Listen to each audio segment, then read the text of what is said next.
Welcome everybody, welcome to this personality development and self-improvement series of videos. Today we are talking about Atomic Habits by James Clear. What is a habit? Habits are that we have and we bring out in our actions, in our thoughts, in our deeds every day unconsciously. It has become our second nature. These are cultivated by day-to-day practice from our culture, from our background, from our way we are brought up from our childhood. These habits can be learnt, relearned and unlearned. Atomic habit is a regular practice of routine ritualistic action of small and easy steps, stages or actions or tasks. And these are source of incredible power because they are small and we are able to complete it, achieve it and celebrate it. They are the component of the system of compounding growth. So these atomic habits like compound interest become a waterfall. The changes seem small, changes seem insignificant and unimportant in the beginning. But in the end, you will get remarkable results if and only if you are able to stick to with determination, dedication and devotion. What is success? It's a product of daily habits. You add together, multiply your habits and then you have success at the end of the day. It is not once in a lifetime transformation. It is what you do every moment of your life. So you have to focus on your behavior, on your system, on your process if you want better results. And what is the effective way for changing your habit? It is to focus not on what you want to achieve, but on who you wish to become, who you want to be. So what I am to what I would like to be is what is a transformation, and for that you need small atomic habits to be adopted in every moment of your life. Our behavior is influenced by the culture and the environment. Where you are from, where you are now decides what you do. What are the laws of behavior change? They are very simple.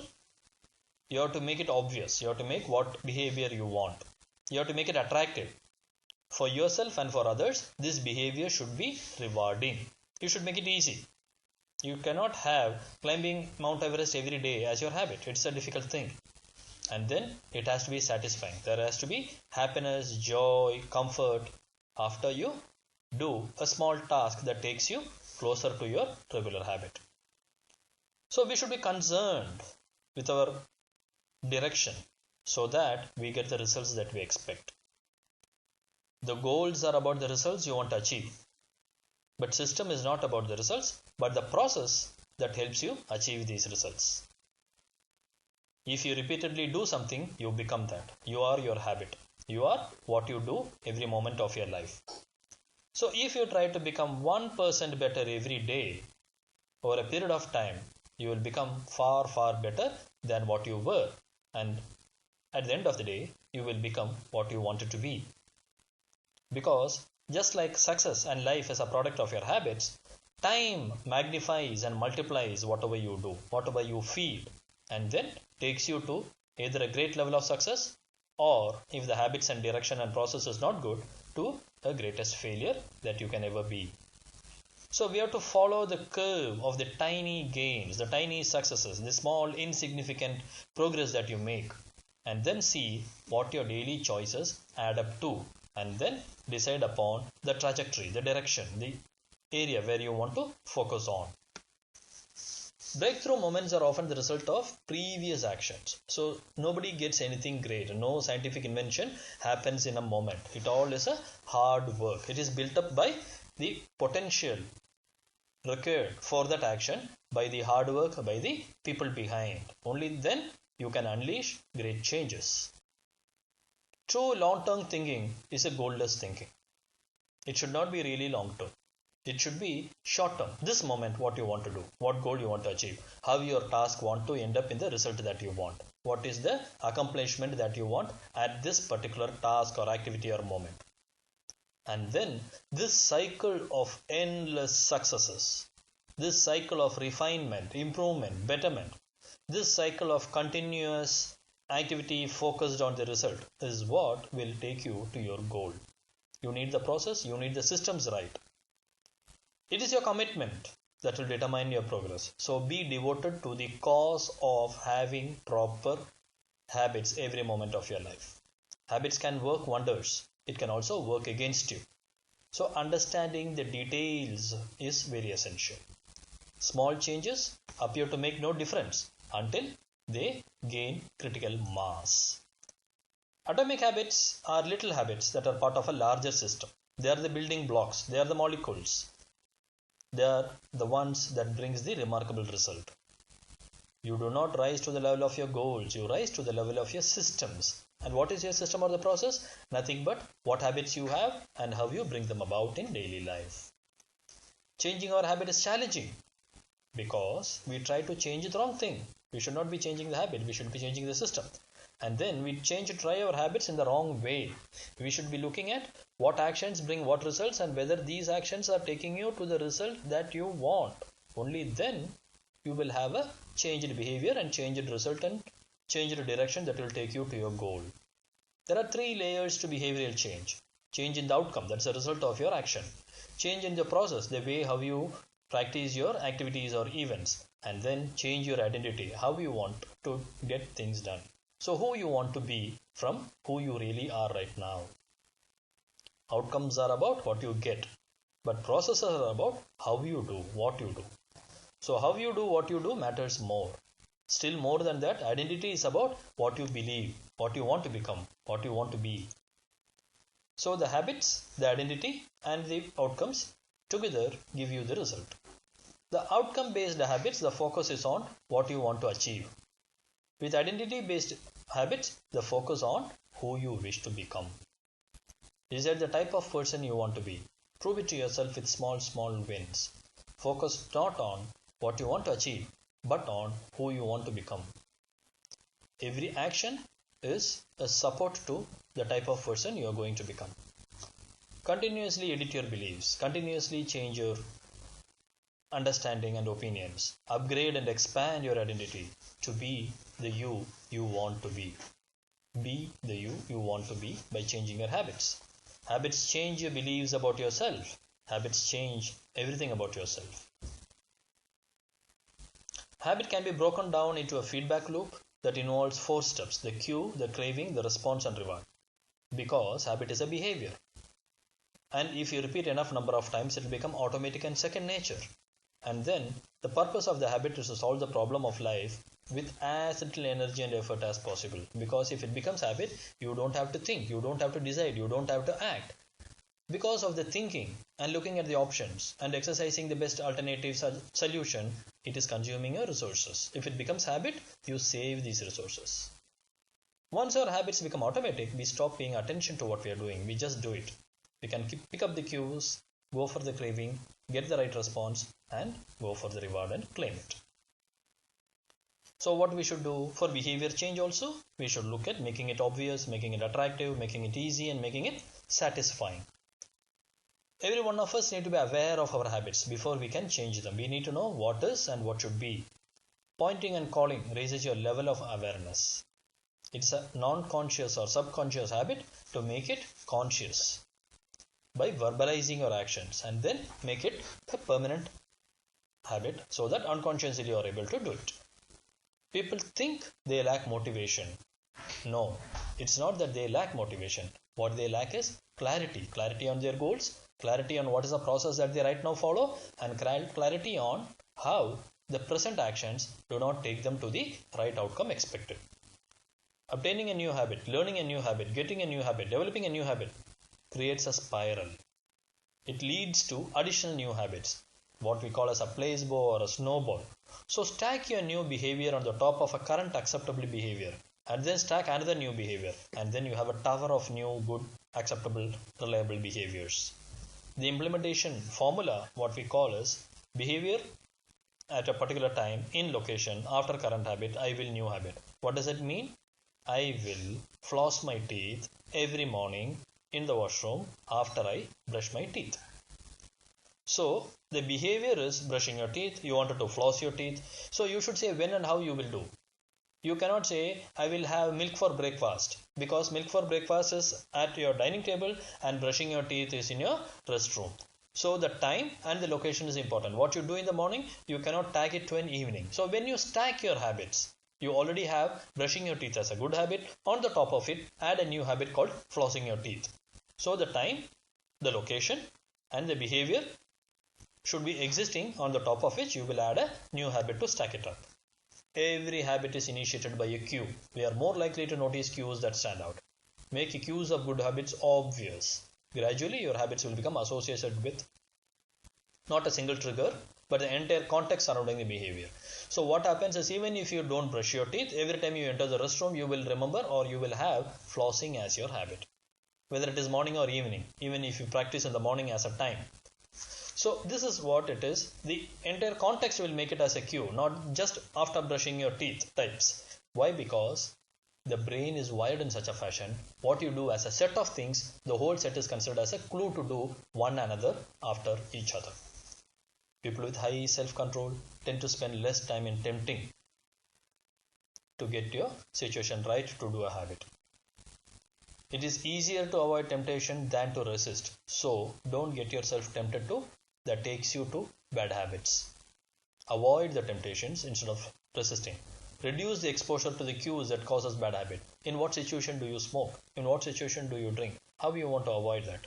In what situation do you say, I don't want to exercise?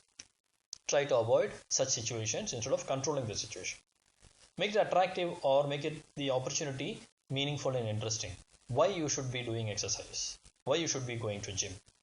Make it habit forming when it is interesting, more than what it is now. So increase the motivation to act. Reward yourself small things when you do things which you are not interested in doing, so that it becomes a habit.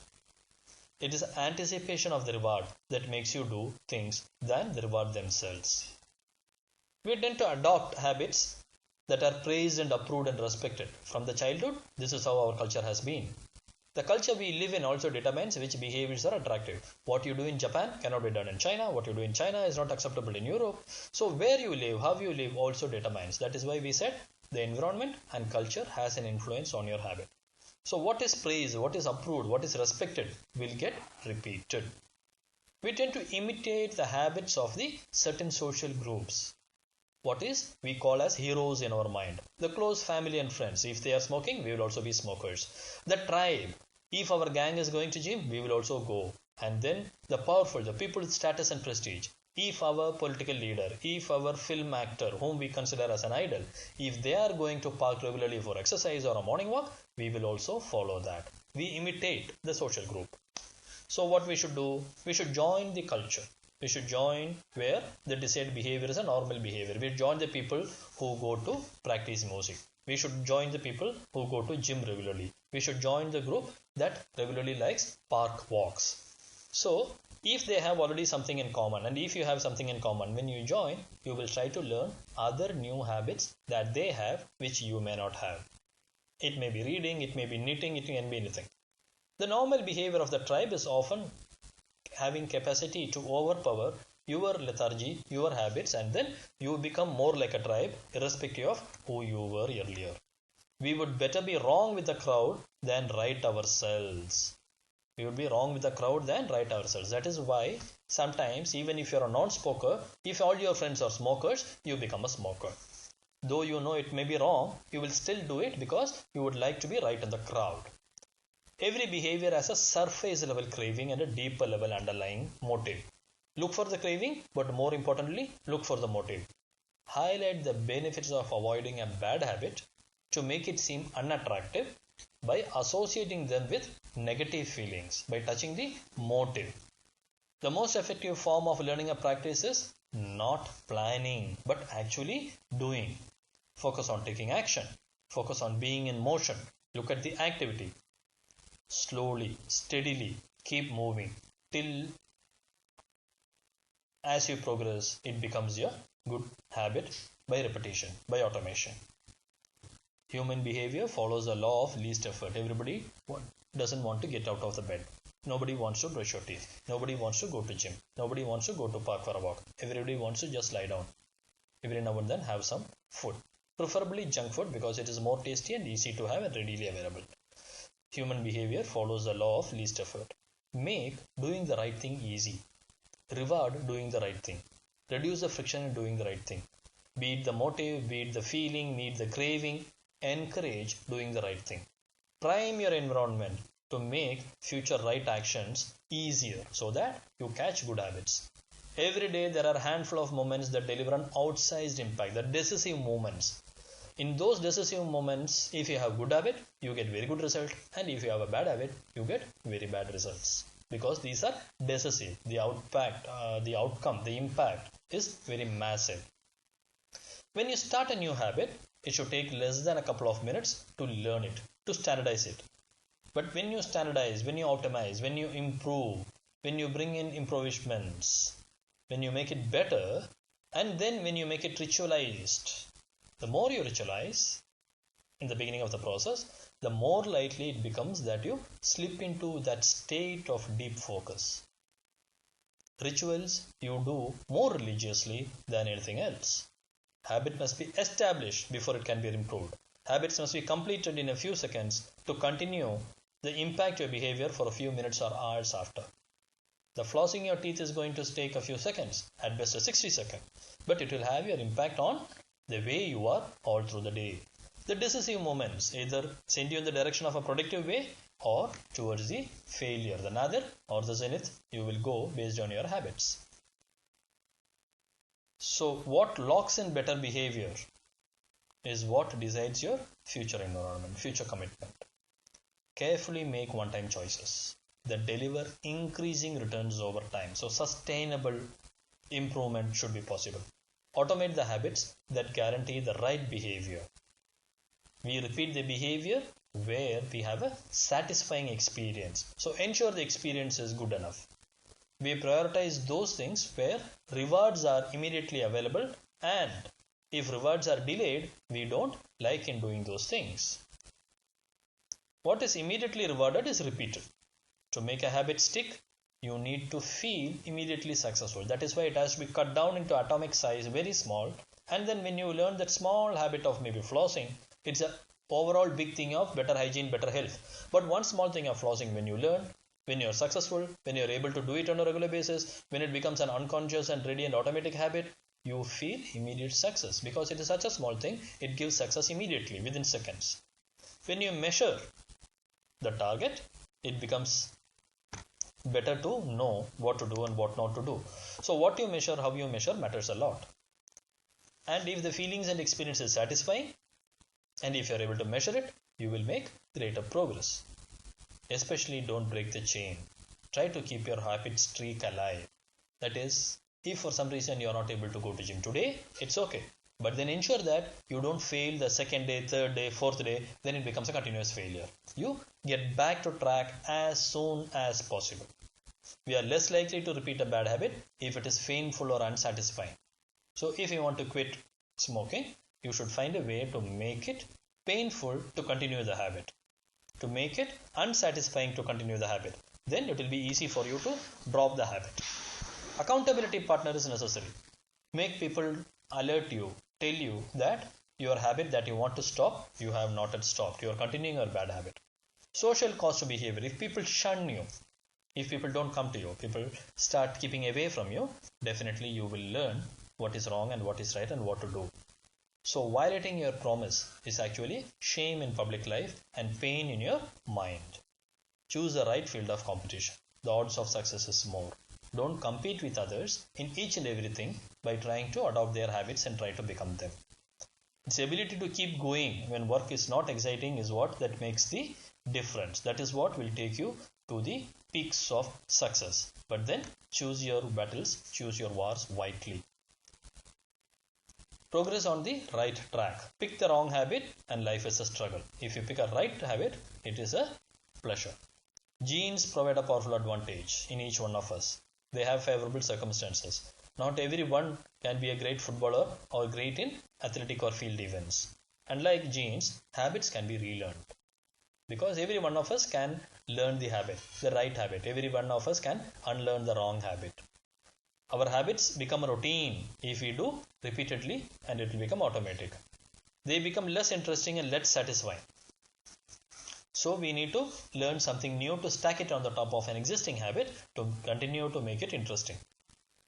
As people We experience our peak motivation when we are working on the task that take us to the edge of our abilities, when we are on the edge, living on the edge, that is what we say, when it is adventurous, when it is challenging. So the greatest threat to success is not failure but boredom. So ensure that we don't get bored with our habits. The upside of the habit is that we can do things without thinking. The downside is that we stop paying attention. Without even knowing, we continue smoking. Without even knowing, we keep on eating junk food. Without even knowing, we keep on sleeping every now and then. Without even knowing, we put off things. This is because it has become a habit to do so. We do things without thinking. Mastery is deliberate attempt. Mastery is doing things consciously. Mastery is doing only those things that you want. Mastery is doing those things that will give the outcome which is in line with your overall long-term goal. So the feedback matters to know when you are doing things without thinking. Reflection, review, that is your own, and feedback when somebody else tells you, criticism. All these are important to bring you back to consciously know what you are performing over your period of time and where you have gone right or wrong. So what are the laws or the things that help you change a behavior is make it invisible. First law is to make it visible for a good habit, and for a bad habit, make it invisible. Good habit, make it attractive. Bad habit, make it unattractive. Good habit, make it easy. Bad habit, make it difficult. Good habit, make it satisfying. Bad habit, make it not satisfying. By this, you will be able to unlearn the bad habits and learn the good habits. Most importantly, make or slice or dice the habits into very small, minute actions or activities or events or tasks so that it becomes atomic in size. But the results are not atomic but very large and very massive. Thanks for watching this video on Atomic Habits by James Clear. My name is Anil Kumar and you are watching to the Self-Improvement Personality Development series of videos.